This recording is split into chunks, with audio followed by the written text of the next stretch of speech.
Mitte Europas im Wandel der Zeit. Ein Land, das lange braucht, um eins zu werden. Menschen, die sich erst im Laufe der Jahrhunderte als deutsch verstehen. Wer sind wir? Woher kommen wir? Fragen an die Geschichte der Deutschen. Für die Revolution! Für die Demokratie! Für die Republik!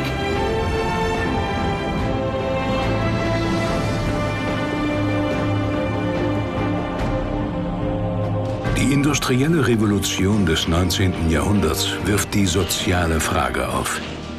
Er gibt radikale Antworten. Der deutsche Philosoph Karl Marx.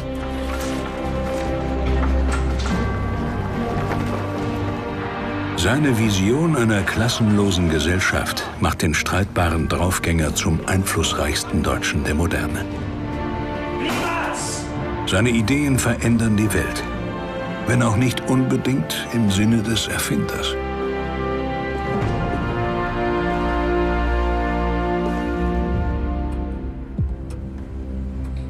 Es ist eine hochexplosive Zeit im März 1848. Revolution geht um in Europa, auch in Belgien.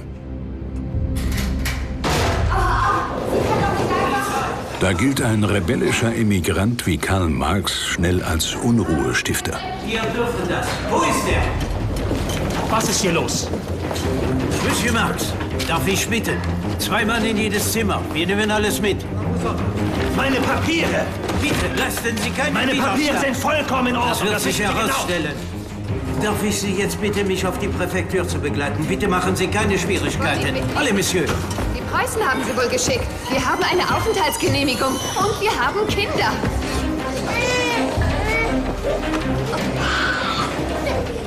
Macht euch keine Sorgen. Der Papa ist bald wieder da. Ihr müsst jetzt ganz brav sein. Der Papa kommt ja wieder. Geh jetzt gleich los, Jenny. Du weißt zu wem. Sei tapfer, Jenny. Kommen Sie jetzt. Ich liebe dich. Unter dem Vorwand ungültiger Papiere wird der staatenlose Publizist ins Brüsseler Rathaus abgeführt. Dort offenbart sich der wahre Grund. Karl Marx wird verdächtigt als Rädelsführer der Revolution gegen die Monarchie. Sie haben ein Vermögen von 6.000 Francs von Ihrem Vater geerbt. Was ist mit dem Geld? Was soll damit sein? Sie haben damit die Waffen der Aufrührer bezahlt. Das ist doch absurd. Setzen Sie sich wieder.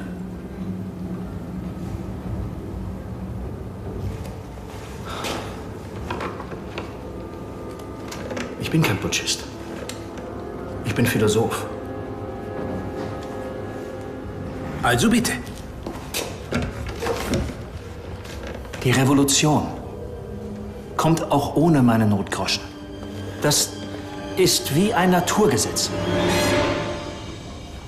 Meinen Sie damit das hier? Das kommunistische Manifest von Karl Marx. In jenen Tagen frisch gedruckt, wird es seine historische Sprengkraft erst viel später entfalten. Kein Deutscher seit Luther hat eine so weitreichende Wirkung. Proletarier aller Länder, vereinigt euch! Das Sein bestimmt das Bewusstsein. Die Religion ist der Seufzer der bedrängten Kreatur. Sie ist das Opium des Volkes. Die Geschichte aller bisherigen Gesellschaft ist die Geschichte von Klassenkämpfen. Karl Marx wird zum Schreckgespenst und zur Ikone. Er deutet die Welt und ihre Zukunft neu. Zu Lebzeiten aber findet er kein Glück für sich und seine Familie. Wähnchen, hol schnell den Arzt. So auch im Londoner Exil, wo der politisch Verfolgte seine zweite Lebenshälfte verbringt. Der 8-jährige Edgar, Musch, wie der Vater sein Lieblingskind nennt, hat sich eine Lungenentzündung zugezogen. Ist ja gut. Es wird ja alles wieder gut. Am Morgen des Karfreitag 1855 stirbt er. Mir selbst blutet das Herz und brennt der Kopf. Der arme Musch ist nicht mehr. Er entschlief in meinen Armen. So beschreibt Karl Marx diesen Tiefpunkt im Emigrantenmilieu von London. Karl Marx gilt als Künder einer besseren Welt. Doch seine eigenen Kinder wachsen, wie viele andere, im Flüchtlingselend auf. In 5 Jahren verliert das Ehepaar 3 seiner 6 Kinder. So weit muss es mit uns kommen. Mein Gott, wie soll es nur weitergehen? Es muss ja auch immer alles bis zum Äußersten gehen. Sich zu fügen war seine Sache nie. Schon als junger Student in Bonn weicht Marx keinem Frontalangriff aus. Halt! Wer siegen will, sollte seine Waffe nicht verlieren. Seine Ehre verficht der Burschenschaftler auch mit dem Säbel. Er raset voller Wut, als wollte er packen das weite Himmelszelt und zu der Erde ziehen. So dichtet ein Freund ihm nach. Halt! Burschenschaften, damals Verfechter demokratischen Fortschritts, streiten auch gern. Karl wird einmal wegen einer verbotenen Waffe aktenkundig. Er ist ein Kind seiner Zeit, der Romantik. Der lebenslustige Student befasst sich viel lieber mit Liebe, Lyrik und Philosophie als mit der väterlich vorbestimmten Juristenlaufbahn. Wie glücklich ist fürwahr der Staat, der solche Bürger hat. Der solche Bürger hat. Lambert! Ausgerechnet du und Bürger, du bewegst dich doch jetzt auf Adelsschwingen. Behaltswillig. Aber sei unbesorgt.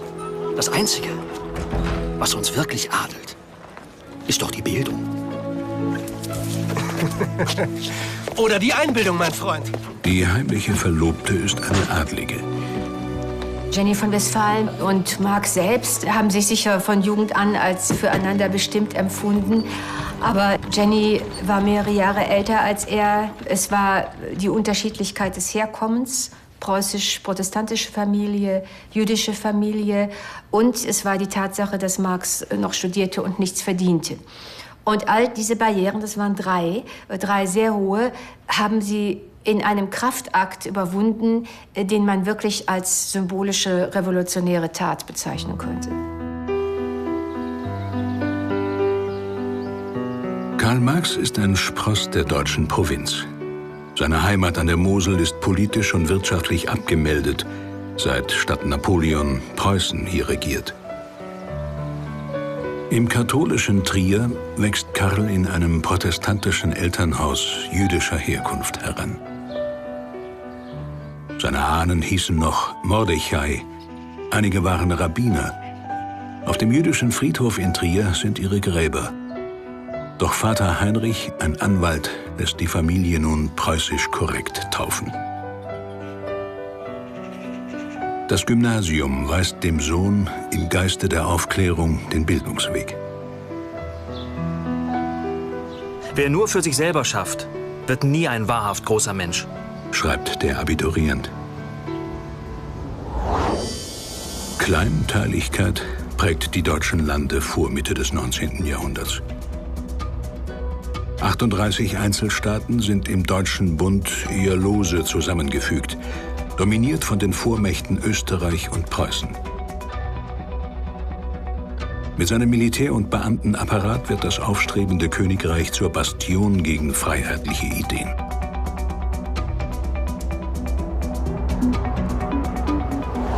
(1836) zieht Karl Marx in die preußische Hauptstadt. An der Humboldt-Universität will er Philosophie studieren.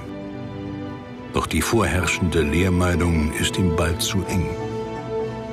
Er hält dagegen. Die Philosophen haben die Welt nur verschieden interpretiert. Es kommt aber darauf an, sie zu verändern. Ideen, Religionen, Staaten sind nichts weiter als Produkte ihres materiellen Bodens. Marx interpretiert die Lehre eines berühmten Vordenkers um. Das große Bildungserlebnis für Marx in Berlin war die Philosophie Hegels.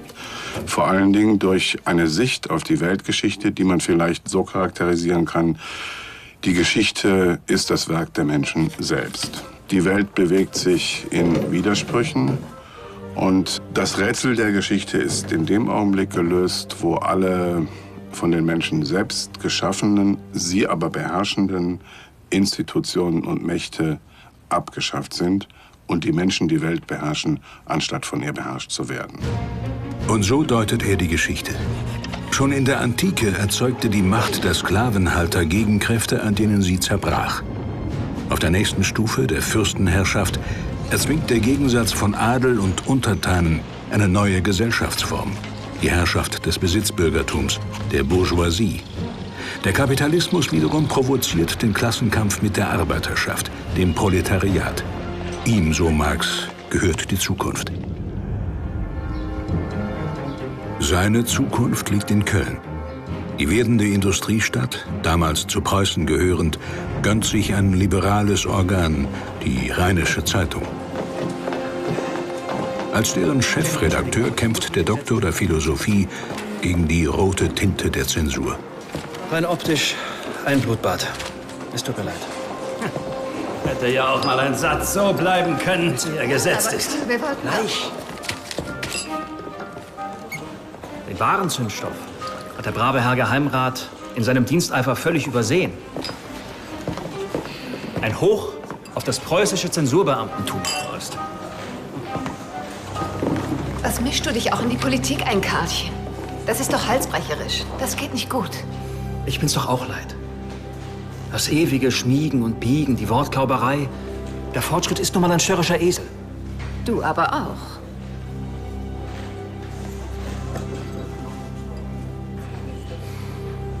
Prost. Bald wird die aufmüpfige Zeitung verboten. Marx sieht nur noch den Ausweg ins Exil. Zunächst nach Paris. Die Stadt der Revolutionen gilt damals als Oase der Freiheit. Hier geistern die radikalsten Ideen Europas durch die Cafés. Auch die der Kommunisten, der ersten Kommunisten. Eigentum ist Diebstahl. Gemeingut statt Privatbesitz sind ihre Parolen. Allein 80.000 Deutsche leben in Paris. Auch hier stets im Visier ihrer Polizei. So meldet ein Spitzel. In Paris beginnt sich eine neue Klasse von deutschen Schriftstellern, Künstlern und Handwerkern zu erheben, welche den Umsturz auf dem Wege sozialer Reformen herbeiführen wollen. An der Spitze dieser Partei stehen die Vertreter der Hegelschen Lehre, Marx und Engels. Friedrich Engels, Fabrikantensohn aus Barmen, kommt gerade aus Manchester, wo sein Vater eine Baumwollspinnerei betreibt. Dr. Marx? Herr Engels? Ja, guten Tag. Wir kennen uns doch, zumindest. Die Begegnung mit Friedrich Engels in Paris 1844 muss sehr bemerkenswert gewesen sein, weil zwei junge Männer da aufeinander getroffen sind, die feststellen, dass sie in allem übereinstimmen. Es war Friedrich Engels, der Kaufmann, der Marx nahegebracht hat, was Marx nicht kannte, nämlich soziale Wirklichkeit und eine Anschaulichkeit der eigenen Erfahrung. Er hat dem Marx eine Wirklichkeit gezeigt. Wenn die Gesellschaft Hunderte von Proletariern vorzeitig ins Grab bringt, wissentlich. Wenn sie Tausenden die nötigen Lebensbedingungen entzieht, so ist das Mord und nichts anderes. Sozialer Mord.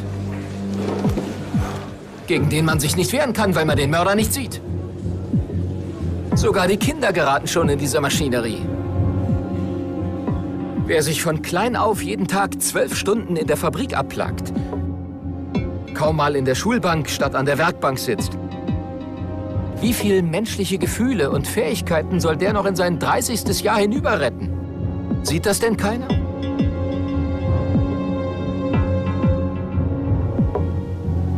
Friedrich Engels kennt das Elend aus eigener Anschauung. Für das väterliche Textilwerk in der Nähe von Köln schuften Heimwerker und Fabrikarbeiter, um Hunger und Not auf dem Land zu entfliehen. Darunter auch Kinder, die Hauptleidtragenden der frühen Industriezeit.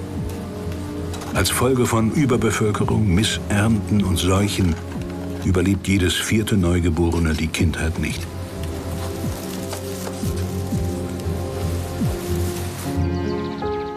Gewinn aus der Fronarbeit zieht eine neue Schicht bürgerlicher Fabrikanten, wie Engels Vater. Für den strenggläubigen Pietisten zeigt sich Gottgefälligkeit auch im wirtschaftlichen Erfolg. Ein Kind mehr oder weniger verkommen zu lassen, bringt doch eine Pietistenseele nicht in die Hölle. Wie meinen alten Herrn, obwohl der alle Tage zweimal in die Kirche rennt. Genau, und die Arbeiter, indem sie seinen Reichtum vermehren, schmieden durch ihre Arbeit auch noch ihre eigenen Ketten. Und zahlen für ihre eigene Ausbeutung die Rechnung. Genau. Garçon, l'addition, s'il vous plaît. C'est bon. Dabei sollte man nicht vergessen, das System als ein Ganzes zu betrachten. Sie sagen dies. Das System ist nur als Ganzes zu betrachten. Man nennt dieses Jahrzehnt oft die Hungry 40s, die hungrigen 40er Jahre. Es ist eine Zeit extremer materieller Not, einer der letzten Krisen der europäischen Agrargesellschaft. Es ist zugleich eine Zeit, in der es viele Aufstände, Hungeraufstände gab. Man denkt etwa auch an Weberaufstände in Deutschland. Und vor diesem Hintergrund entwickelt der junge Karl Marx seine politischen Ideen. Marx hält eine Revolution für unausweichlich. Sie wird eine Welt schaffen ohne Eigentum, ohne Entfremdung, ohne Klassen. In ihr kann der Mensch ganz nach seinen Bedürfnissen leben. Er kann morgens jagen, nachmittags fischen, abends Viehzucht betreiben, nach dem Essen kritisieren, wie er eben Lust hat. Ja, aber ohne jemals im Leben ein richtiger Jäger, Viehhirte, Fischer oder Kritiker gewesen zu sein. Einer wie du eben. Mit ihrer Theorie streben die Freunde nun in die politische Praxis. 1845 wird der provokante Autor auf Betreiben Preußens aus Paris vertrieben. Neues Asyl findet Marx mit seiner Familie in Brüssel. Hier sucht er Anschluss an Geheimbünde von Handwerkern und Arbeitern. Ihr umtriebigster Anführer ist der Schneider Wilhelm Weitling. Ein frühsozialistischer Wanderprediger, der, wie Engels lästert, ein Rezept zur Verwirklichung des Himmels auf Erden fertig in der Tasche trägt. Nein, nur so können wir ein irdisches Paradies errichten, in dem die Menschen sich nicht länger bekämpfen, sondern frei und gleich in Frieden als Brüder leben. Alle Menschen werden Brüder, Weitling. Es gibt viele Menschen, deren Bruder ich niemals sein will. Wir müssen den Arbeitern doch nur die Augen öffnen, dann werden sie sich schon selbst befreien. Mit ihren fantastischen Hoffnungen führen sie die Menschen in den Untergang, Weitling. Das Volk aufwiegeln. Ohne wissenschaftlich fundierte Erkenntnis. Das ist einfach Betrug. Ich habe im Kerker gesessen und habe mehr Brüder um unsere Fahne geschart als mancher der hier am Tisch versammelten Stubengelehrten. Weitling! Mit Wissenschaft erreicht er die Herzen der Arbeiter nicht. Niemals! Niemals hat Unwissenheit irgendjemandem genutzt! Einer der Anwesenden schreibt über Marx: Vor mir stand die Verkörperung eines demokratischen Diktators. Marx hatte, wie Hegel, die Vorstellung, er ist im Besitz des absoluten Wissens. So, das war sozusagen die Position, von der aus er auch anderen Leuten entgegengetreten ist. Er kannte den vergangenen und zukünftigen Verlauf der Geschichte.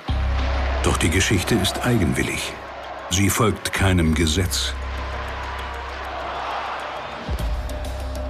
Utopisten, Weltverbesserer und Gewaltherrscher aller Länder werden später ihre Schlüsse aus Marx' Schriften ziehen. Der Urheber eines Kommunismus mit wissenschaftlichem Anspruch ist sicher nicht dafür verantwortlich, was selbsternannte Erben daraus machen, wie sie mit Andersdenkenden umgehen. Aber steckt nicht schon im Ursprung ein Keim für späteren Missbrauch? Marx hatte die sehr vage Vorstellung einer klassenlosen Gesellschaft als Zukunftsperspektive, aber dass dieses Ganze eben eine innere Dialektik in sich birgt, die zu neuen diktatorischen und Zwangsverhältnissen führen kann, darüber hat er sich relativ wenig Gedanken gemacht. Proletarier aller Länder, vereinigt euch! Ja. Nach Weitlings Entmachtung führen Marx und Engels das Wort in der Politsekte, die jetzt nach ihrem Vorschlag Bund der Kommunisten heißt. Und sie geben ihr ein Programm, das Manifest der Kommunistischen Partei. Nicht schlecht. Ein Gespenst geht um in Europa. Das Gespenst des Kommunismus. Ja. Marx rühmt die Verdienste der Bourgeoisie für den Fortschritt gegen den Adel. Nun aber produziere sie ihre eigenen Totengräber. Die verarmten Massen würden sich gegen ihre Ausbeuter erheben, im Klassenkampf. Die Proletarier haben nichts zu verlieren als ihre Ketten. Sie haben eine Welt zu gewinnen. Just als das Manifest erscheint, ist in Paris die Revolution da. Für Marx das erhoffte Signal. Durch das Schmettern des gallischen Hahns wird auch der deutsche Auferstehungstag verkündet werden. Mit Volldampf fegt die revolutionäre Kunde im Frühjahr 1848 durch Europa. Auch in den deutschen Landen gehen die Untertanen auf die Barrikaden. Nach Jahren der Lähmung wirken sie wie aus dem Dornröschenschlaf gerissen. Sie fordern Freiheit, Demokratie und ein geeintes Land. Der Druck der Straße zwingt Fürsten und Monarchen zu Rücktritten und Zugeständnissen. Im Mai 1848 beraten in der Frankfurter Paulskirche erstmals in der Geschichte frei gewählte Volksvertreter aus ganz Deutschland über Grundrechte und eine Verfassung. Allerdings ist in diesem Parlament keineswegs das Proletariat die herrschende Klasse, wie im Manifest verheißen. Unter den Abgeordneten sind gerade mal 4 Handwerker, kein Arbeiter. Die Zukunft braucht noch Zeit. Marx war der Ansicht, 1848 sollte zunächst mal das Feudalsystem in Deutschland abgeschafft werden. Es sollten bürgerliche, liberale Verhältnisse hergestellt werden. Es sollte also kurz gesagt das Industrie- und Bankkapital zur Herrschaft kommen. Alles der Reihe nach. Marx sieht die Umstände noch nicht reif für eine proletarische Revolution. Erst einmal soll das Bürgertum die alte Adelsmacht besiegen, damit es später selbst bezwungen werden kann. Vom Proletariat. Sieht doch ganz manierlich aus. Hier. In seiner neuen Rheinischen Zeitung in Köln setzt der Chefredakteur auf das Zweckbündnis mit den liberalen Bürgern. Das muss die Bourgeoisie ja in große Freude versetzen. Ja, man kann sich seine Bundesgenossen nicht aussuchen, Engels. Kommunismus. Das ist doch noch das Schreckwort für die Bürger. Würde einer offen als Kommunist auftreten?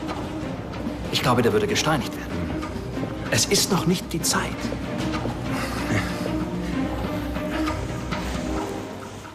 Als im September 1848 in Köln Arbeiter rebellieren, verhängt die neue bürgerliche Regierung den Belagerungszustand. Jetzt drängen die Revolutionäre zum Aufstand gegen die Bourgeoisie. Nicht aber Marx. Bitte, jetzt nehmt doch endlich Vernunft an! Genossen! Man muss das doch bitte mal dialektisch sehen. Wenn ihr jetzt einen Aufstand anzettelt, dann erreicht ihr nicht die Emanzipation der Arbeiterklasse, sondern allenfalls ihren Niedergang. Was soll dieses Geschwafel? Jetzt ist aber Schluss mit eurem Dialektkram und diesem Theorie-Gelaber. Jetzt ist die Chance. Jetzt! Bürger,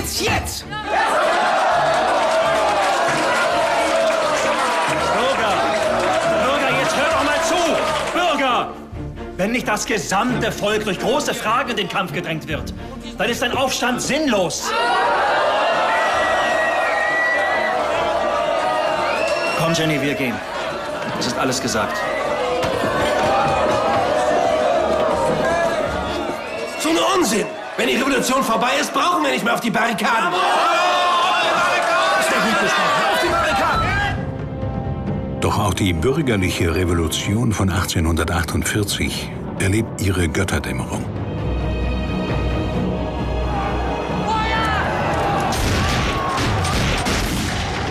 Von Wien ausgehend erobern die monarchischen Mächte ihre Vorherrschaft zurück. Der kurze Traum von Einheit, Recht und Freiheit ist verflogen. Nach Österreich und Preußen gewinnen auch in den deutschen Kleinstaaten die Fürsten wieder die Oberhand. Nur im Südwesten trotzen 1849 noch badische und pfälzische Revolutionsheere den preußischen Bundestruppen. Marx und Engels reisen dorthin, um mit den verbliebenen Kräften die Demokratie noch zu retten. Vergeblich. Zu sehr sind die Freiheitskämpfer in Bedrängnis. Der militärisch geschulte Engels stürzt sich in den Abwehrkampf und beklagt sich bei seinem Philosophenfreund über das Versagen des Bürgertums. Da sieht man's wieder. Das Kämpfen überlassen diese liberalen Geldsäcke dann doch lieber der Plebs. Wenn's wirklich ums Ganze geht, kneift die Bourgeoisie. Na, du immerhin nicht. Du bist und bleibst eben ein Soldat, Fritz. Tief drin in deinem bourgeoisen Wams.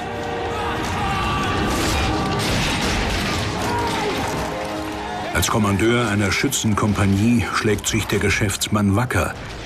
Aber gegen die preußische Militärmacht sind die 600 Idealisten verloren. Es kommt drauf an, die Welt zu verändern. Ganz ohne Waffen geht das nicht, mein Freund, wie du weißt. Meine Waffe wird wohl die Schreibfeder bleiben. Damit treffe ich, glaube ich, besser. Gutes Gelingen, lieber Freund. Pass auf dich auf.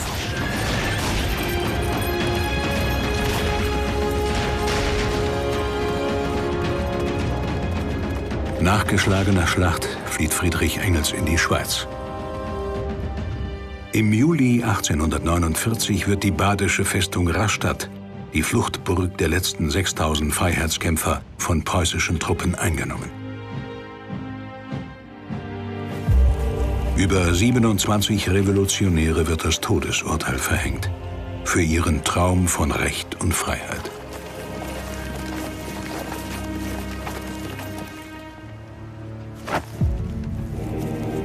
Das Gewehr legt an!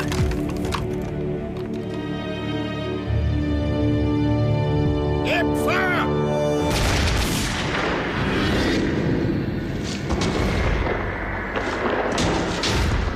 Damit ist das Ende der ersten deutschen Demokratie besiegelt.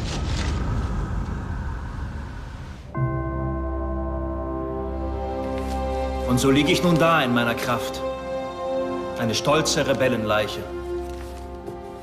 Auf der Lippe den Trotz und den zuckenden Hohn, in der Hand den blitzenden Degen. Noch im Sterben rufend, da hörst du's, Karl. Noch im Sterben rufend die Rebellion. So bin ich mit Ehren erlegen. Mit einem Nachruf des Dichters Ferdinand Freiligrath hat die Neue Rheinische Zeitung verbotsbedingt ihr Erscheinen eingestellt. Die letzte Ausgabe hat Marx in roter Farbe drucken lassen. Liebe Genossen, wem ist das schon vergönnt, sein eigenes Begräbnis feiern zu können? Mit Rot ist jetzt wohl erstmal Schluss. Darauf erstmal Prost. Prost. Seiner Meinungsfreiheit beraubt, muss Marx seine Heimat von Neuem verlassen. Diesmal für immer. London. Reichste, größte, freisinnigste Metropole ihrer Zeit. Die letzte Zuflucht für politische Emigranten in Europa. Marx findet für seine Familie nur ein karges Quartier im damaligen Armenviertel Soho. Sein Honorar als Korrespondent einer deutschen und der größten amerikanischen Zeitung reicht bei weitem nicht. Und so wandert fast die gesamte Habe ins Pfandhaus. Selbst Mäntel, Schuhe und Jennys ererbtes Tafelsilber. Das müsste 200 Pfund bringen. Und sag dem Pfandleiher bitte noch, dass wir alles wieder auslösen werden, sobald wir wieder flüssig sind.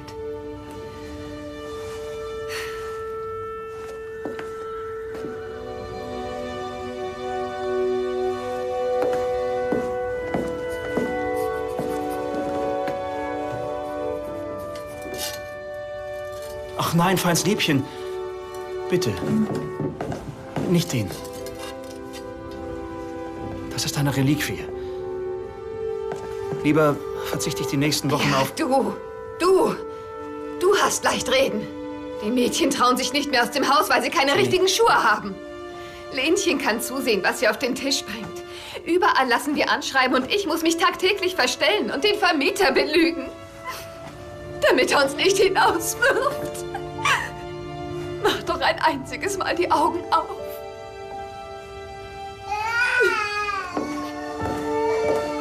Jenny hat natürlich geklagt über die wirtschaftliche Bedrängnis, über die Unmöglichkeit, die Kinder medizinisch richtig zu versorgen. Sie hat ihrem Mann oft bittere Vorwürfe gemacht, dass er nicht imstande sei, seine Familie anständig zu ernähren. Aber letztendlich hat sie mit einer unerbittlichen, unerschütterlichen Treue zu ihrem unzuverlässigen Karl Marx gehalten. Sie hat wirklich an sein politisches Werk geglaubt.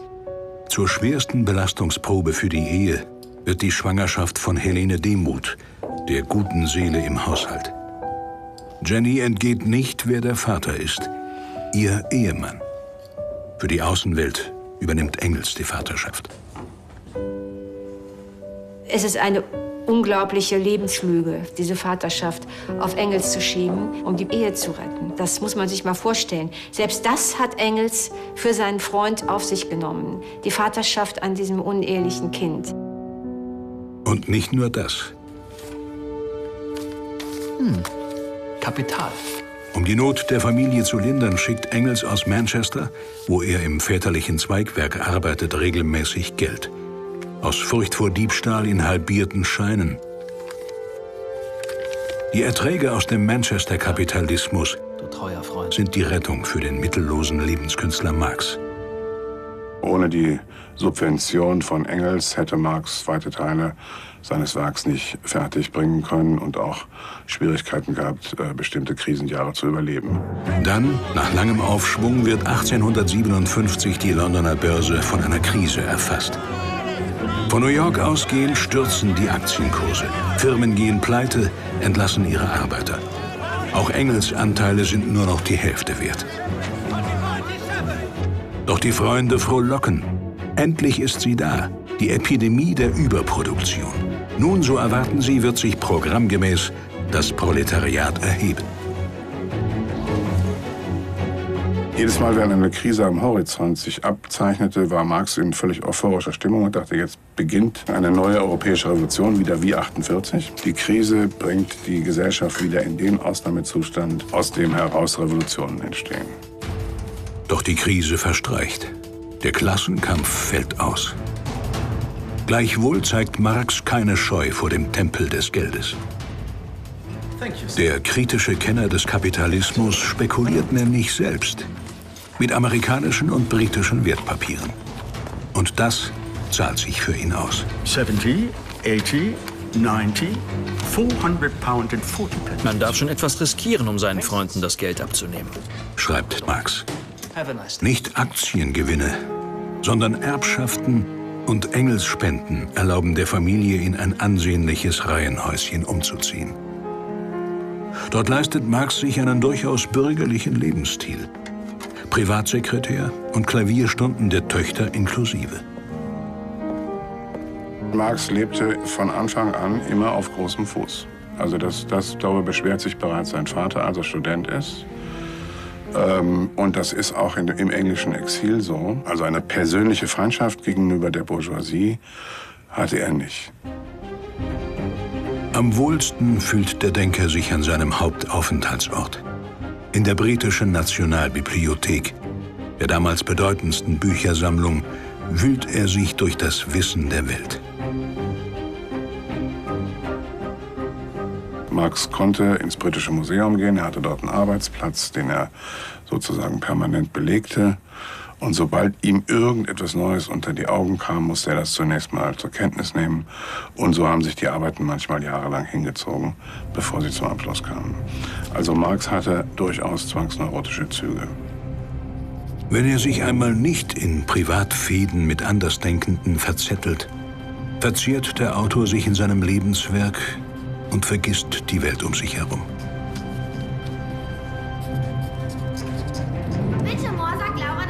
Marx hat sich vorgenommen, die komplexen weltweiten Zusammenhänge von Kapital und Arbeit zu ergründen.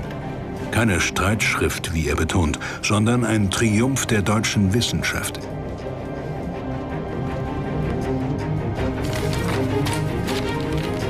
Ein Polizeispitzel beschreibt pikiert seinen Lebensstil. Er führt ein wahres Zigeunerleben. Sehr oft bleibt er ganze Nächte auf, dann legt er sich mittags angekleidet aufs Kanapee, unbekümmert um die ganze Welt, die bei ihm frei aus- und eingeht. 1867, nach mehr als 15 quälerischen Jahren, ist das Manuskript endlich druckreif. Von einer geplanten Reihe wird nur der erste Band zu Lebzeiten erscheinen.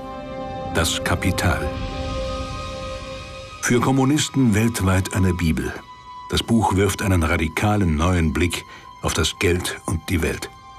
Wahren Charakter der Arbeit ist einer der zentralen Begriffe, die wir mit Marx verbinden, die auf einen Punkt gebracht besagt, dass der Mensch vor allem etwas hat, was er anbieten kann, das ist seine Arbeitskraft. Die muss er verkaufen, um zu überleben. Und derjenige, der diese Arbeitskraft kauft, hat in der Regel mehr davon als der sie verkauft. Marx beschreibt eine Welt, in der alles zur Ware wird. Er sieht auch voraus, wie sehr Maschinen Menschen einst ersetzen werden. Bald wird manche Prophezeiung Wirklichkeit. Aus dem neuen Heer der Fabrikarbeiter erwächst eine politische Bewegung. Auch im Deutschen Kaiserreich. Reichskanzler Bismarck bekämpft die Sozialisten, die noch für Jahrzehnte als vaterlandslose Gesellen verfilmt sind. Gleichzeitig sollen seine Sozialgesetze die Not lindern und die Arbeiter mit dem Staat versöhnen. Marx hat die Lernfähigkeit des Kapitalismus unterschätzt. Statt zu verelenden, geht es den Arbeitern stetig besser. Statt in den Aufstand ziehen die Sozialdemokraten ins deutsche Parlament. Ihr theoretisches Rüstzeug aber haben sie von Marx. Was aus seinen Ideen wird, darauf hat der Vordenker keinen Einfluss mehr. Marx wirken als Mitbegründer der sogenannten Internationalen, einem Netzwerk von Arbeiterbünden, bleibt sein letzter Ausflug in die praktische Politik. An seinem Lebensabend zieht sich der Denker zurück, veröffentlicht keine Zeile mehr. Dafür betreibt er Studien in allen Sparten der Wissenschaft, lernt neue Sprachen. Einer der letzten großen Universalgelehrten. Als Folge seines aufreibenden Lebenswandels wird Marx von allerlei Leiden gequält. Zu seinem großen Kummer erkrankt auch seine Frau Jenny an Krebs.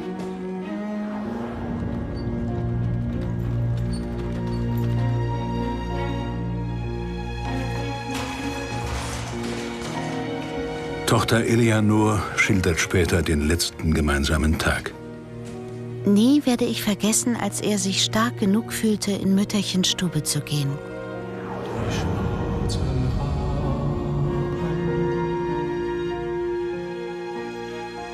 Sie waren zusammen wieder jung und nicht ein von Krankheit zerrütteter alter Mann und eine sterbende alte Frau, die voneinander Abschied nehmen.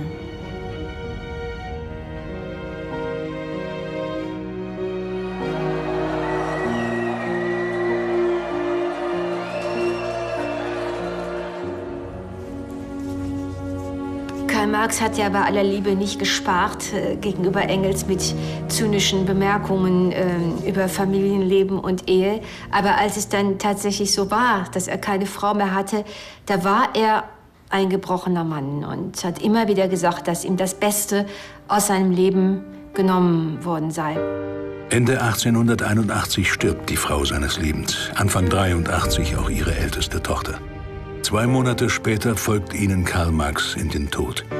In diesem Sessel, wie so oft, am Schreibtisch.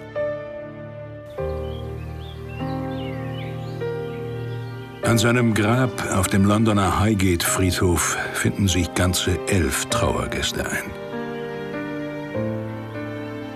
Sein Name wird durch die Jahrhunderte fortleben und so auch sein Werk. Ruft Friedrich Engels dem Freund zum Abschied nach. Und sollte damit Recht behalten. Lange nach dem Tod des Urhebers geht die Saat seiner Worte auf. Dort, wo Marx es am wenigsten erwartet hat. Im russischen Agrarland errichtet sein Bewunderer Lenin 1917 eine Diktatur des Proletariats. Entlehnt von Marx, dessen Schriften er nur zum geringsten Teil kennt. Fragmente der Theorie werden zum Gütesiegel für eine Gewaltherrschaft, wie Marx sie niemals gebilligt hätte. Auch Nachfolger Stalin, der menschenverachtende Tyrann, versteht sich als Erbe von Marx. Nach Maos Machtantritt in China wird die Hälfte der Menschheit von Regimen regiert, die sich auf den deutschen Denker berufen. Doch der hat einmal listig vorgebeugt. Ich kann nur eins sagen. Ich bin kein Marxist. Marx ist eine Figur der europäischen Arbeiterbewegung des 19. Jahrhunderts. Der sowjetische und auch der chinesische Kommunismus sind Produkte der großen Katastrophen des 20. Jahrhunderts. Und wenn Sie das Etikett Marx nicht gefunden hätten, dann hätten Sie wahrscheinlich ein anderes Etikett gefunden. Am Ende scheitert das monströse Experiment, das gleichwohl seinen Namen trägt.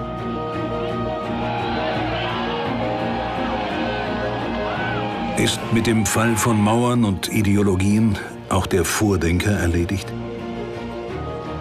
Es gibt Aspekte, die in eine undemokratische Richtung verweisen bei Marx, was aber nicht heißt, dass nicht bestimmte Fragen, die Marx gestellt hat, uns heute nach wie vor beschäftigen. Und das ist in erster Linie die Frage nach der Instabilität unseres Wirtschaftssystems. Diese Frage hat ihn umgetrieben und sie treibt uns heute immer noch um. Vieles, was Marx analysiert hat, klingt aktueller denn je. Jeder Aktienschwindler weiß, dass das Unwetter einmal einschlagen muss. Aber jeder hofft, dass es das Haupt seines Nächsten trifft. Nach uns die Sintflut ist der Wahlspruch jedes Kapitalisten.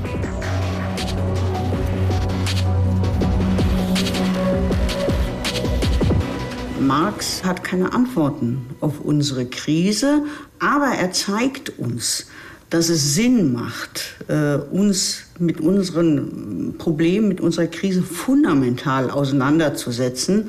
Und Marx zeigt, wie man sowas macht. Marx ist die Methode, nicht die Antwort.